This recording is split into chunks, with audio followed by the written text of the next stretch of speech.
Selamat pagi, saya Amelia. Pada video kali ini kita akan membahas tentang zero hunger. Mengakhiri kelaparan, mencapai ketahanan pangan dan nutrisi yang lebih baik dan mendukung pertanian berkelanjutan. Pada video kali ini, saya juga mencantumkan link-link bahan bacaan untuk kita yang berminat. Jadi teman-teman yang ingin tahu tentang goal kedua ini, silakan tulis di kolom komentar email. Nanti kita akan kirim bahan PowerPoint-nya sehingga teman-teman bisa langsung mengakses sumber bacaan yang kita siapkan ini. Ya, jadi untuk ketahanan pangan ataupun pertanian berkelanjutan ini bisa dibaca dari FAO ya. Bisa diunduh langsung dokumennya. Ini untuk capaian 21 pada tahun 2030 akan diakhiri kelaparan, menjamin akses kualitas pangan bagi seluruh rakyat dan khususnya masyarakat miskin dalam situasi rentan. Untuk masyarakat miskin dalam situasi rentan ada di video sebelumnya ya, ada di video kedua dan ketiga, silakan dicek. Kemudian pada tahun 2030 sudah berlalu ya, 2030 akan diakhiri segala bentuk malnutrisi, gizi buruk ya, termasuk mencapai target yang disepakati internasional, pertumbuhan balita, kebutuhan gizi. Nah, ini ada semua di sini. Bukan ada semua ya, saya membantu ya sumber-sumber bacaan kita. Ini tadi saya coba untuk membuat sebuah tema penelitian ataupun topik penelitian kualitas pangan masyarakat perkotaan miskin di masa pandemi atau kualitas pangan masyarakat pedesaan miskin di masa pandemi. Contohnya ini ya, bisa kita lihat panduannya untuk kualitas pangan ada di websitenya Badan POM, kemudian ketahanan pangan dari Kementerian Pertanian ya, food security ini ketahanan pangan juga kalau standar internasional seperti apa silakan dicek. Kemudian ini ada dokumen hasil penelitiannya World Food Program WFP ini untuk bagaimana kondisi kelaparan masa Covid untuk para migran dan orang yang mengungsi. Ini baru bukunya silakan ya. Kemudian ini tadi untuk standar-standar gizi ya dan nutrisi bisa dilihat dari UNICEF ya, dari reportnya UNICEF, kemudian dan juga dari UNDP ya, silakan dicek. Oke, pada tahun 2030 akan ditingkatkan produktivitas pertanian, kemudian pendapatan dari produsen makanan berskala kecil, khususnya perempuan, masyarakat adat, pertanian keluarga, peternak, nelayan, termasuk mereka memiliki akses yang sama terhadap sumber daya, juga input produksi, mendapatkan pelatihan untuk meningkatkan pengetahuan, layanan finansial, pasar, kesempatan untuk mendapatkan nilai tambah dan membuka lapangan kerja dari sektor bukan pertanian. Jadi maksudnya begini, ini konsentrasinya untuk petani skala rumah tangga, petani adat, masyarakat adat yang bertani, kemudian perempuan. Selama ini fenomena yang kita lihat dan mungkin kita bisa teliti itu ya. Jadi petani skala rumah tangga ini hanya sampai di produksi saja. Jadi dalam agribisnis itu kan ada 3 subsektor ya, subsektor hulu, proses produksi dan hilir. Nah, petani itu hanya sampai di produksi dan mereka menjual raw material.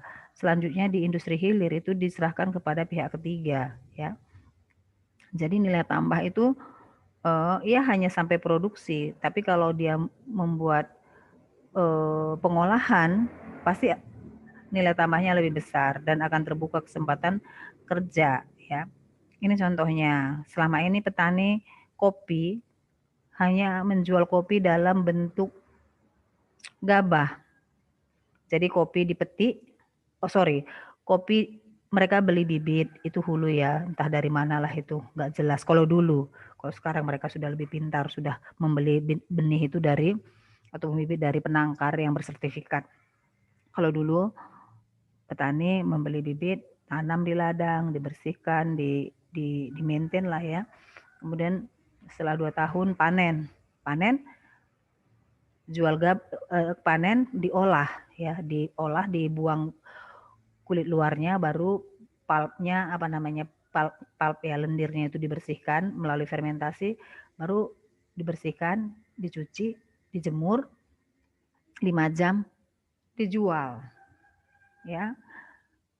Jadi petani kopi hanya menjual raw material yang pasti harganya lebih rendah. Nah, sekarang dengan adanya perhatian dari Pemda, teman-teman petani sudah menjemur kopi-kopinya, diolah menjadi green bean. Bahkan ada petani yang sudah menjual bubuk kopi ataupun roasted bean, ya. Dan bahkan ada juga ya, kalau di daerah wisata itu bisa kita lihat, contohnya di Tanah Karo, di dataran tinggi Aceh, di Bener Meriah, mereka sudah membuka gerai-gerai kecil gitu ya. Jadi mereka punya kopi dari ladang sendiri, mereka olah, mereka roasting, dan mereka jualan minuman kopi ya. Itu dia, jadi nilai tambahnya pasti lebih tinggi. Itu bisa kita kaji, jadi berapa kenaikan nilai tambahnya itu, kemudian berapa tenaga kerja yang terserap. Karena di dalam industri hilir ini, khususnya kopi, tadi akan bertambahlah orang yang barista katakanlah, kemudian yang memasarkan, yang mengolah.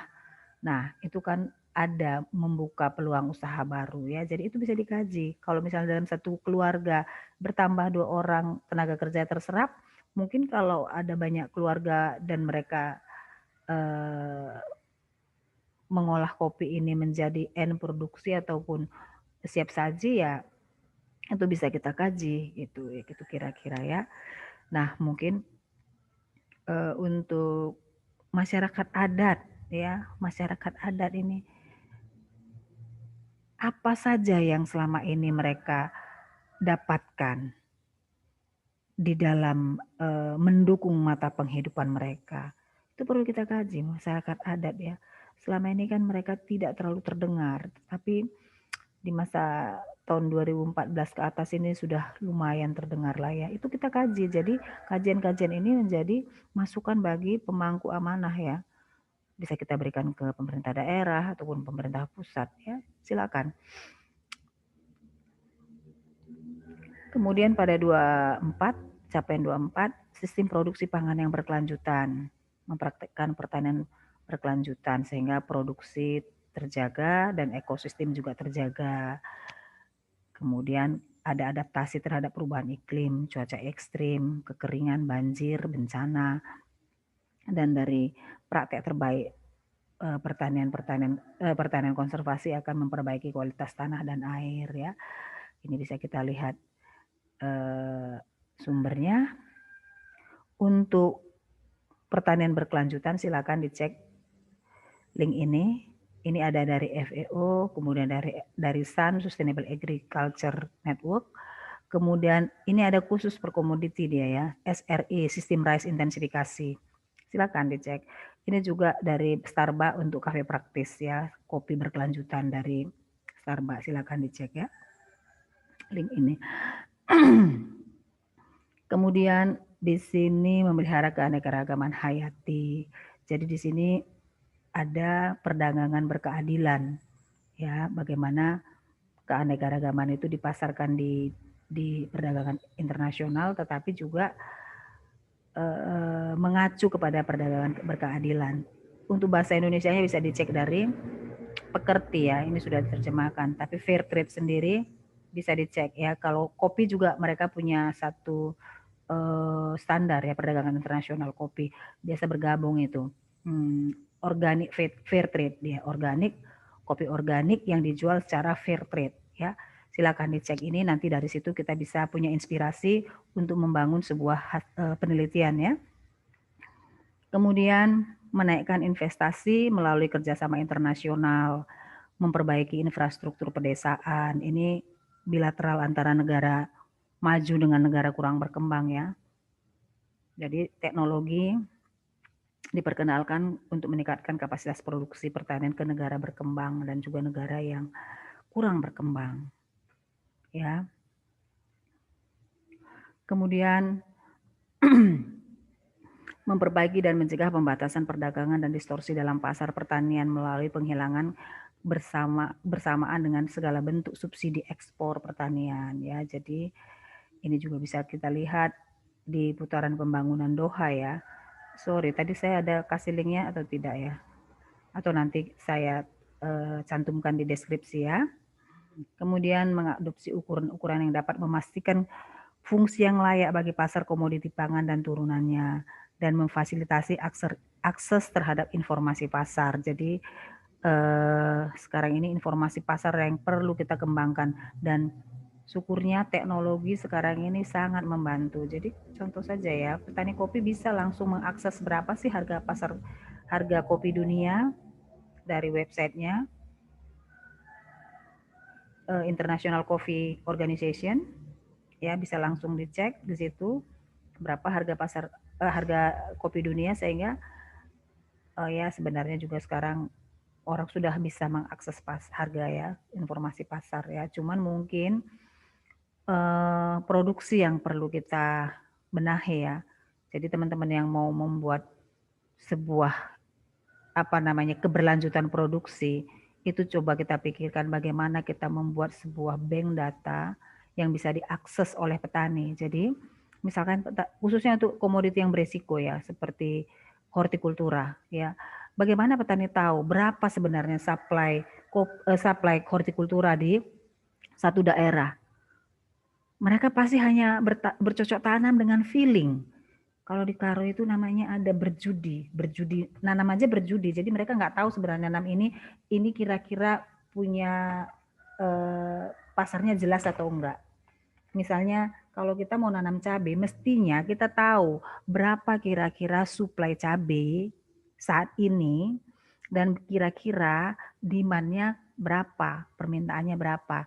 Misalnya kalau kita memang ingin membangun data itu, desa seharusnya sudah memiliki, tapi memang ada sih katanya, tetapi kan nggak bisa diakses ya, datanya disimpan di Dinas Pertanian. Ya boleh juga lah BPS, tapi BPS juga tidak terlalu ini ya, tidak detail gitu. Jadi misalnya desa bisa ya, apalagi sekarang ada dana desa. Jadi berapa orang yang menanam cabai di satu desa? Ya diupdate datanya dan bisa diakses. Ya bisa, jadi petani-petani itu tahu eh, berapa berapa lahan berapa luas tanam, katakanlah contohnya tadi komoditi cabai. Desa ini, desa A, B, C digabung ke kecamatan, dari kecamatan digabung ke websitenya kabupaten. Jadi kita tahu misalnya di Karo, oh cabai luas lahan cabai sekian, dan itu akurat gitu. Jangan data yang kalau orang Medan bilang keten from jauh. Ini memang benar-benar lah kita ambil datanya dari lapangan. Jadi teman-teman yang mungkin S3 bisa membuat sebuah permodelan data produksi komoditi X misalnya. Jadi bagaimana caranya? Ya, misalkan sistem informasi desa itu ada ya, ada tersendiri itu ilmunya ya. Jadi di dalam sistem informasi desa itu ada sebuah, katakanlah website desa harus memiliki website ya kalau desa itu ingin dikenal ya. Berapa petani yang memproduksi komoditi X? Bila perlu namanya dan GPS-nya juga bisa dicantumkan. Itu semua bisa dikerjakan. Kenapa saya katakan demikian? Kalau dalam sustainability kopi, katakanlah saya, Ibu Amelia, Berperangin-angin, saya tinggal di Tanah Karo. Kalau memang saya ada di link, katakanlah tadi Sustainability Kopi Cafe Praktis, saya ada, nama saya tertera di data mereka. Amelia, Desa X, GPS-nya sekian, nomor telepon saya sekian, luas lahan saya sekian, apa saja burung yang ada di lahan pertanian kopinya, burung ini, burung ini, burung ini, apa saja kodok yang ada semua datanya. Mereka bisa membangun itu, kita juga pasti bisa. Ya kan, jadi ayo teman-teman, kalau mau buat pengabdian, kalau mau buat penelitian, coba kita konsentrasi ke situ, membangun sistem informasi desa. Saya yakin teman-teman bisa melakukannya. Ya, ini memang kalau tidak dibuat seperti ini, akhirnya petani kita kasihan ya, mereka selalu menerima risiko. Khususnya tadi untuk tanaman hortikultura, ya, kadang harganya bagus, barangnya tidak ada. produksinya tidak ada, produksinya banyak, harganya murah. Jadi benar-benar gambling bagi mereka, kasihan kan?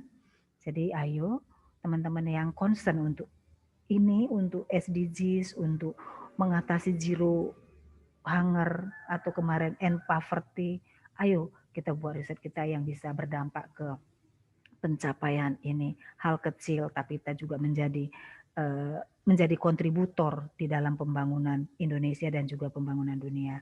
Itu saja dari saya. Kalau ada kata-kata saya yang salah, silakan beri masukan. Kalau ada sesuatu yang penting, silakan email, silakan tulis di kolom komentar. Dan sekali lagi, jika teman-teman merasa ini penting ataupun tertarik untuk memiliki dokumen ini, dokumen yang sederhana, silakan kirim email, tulis emailnya di kolom komentar, nanti akan kita berikan. Itu saja untuk pagi ini. Terima kasih. Salam sehat untuk kita semua. Merdeka.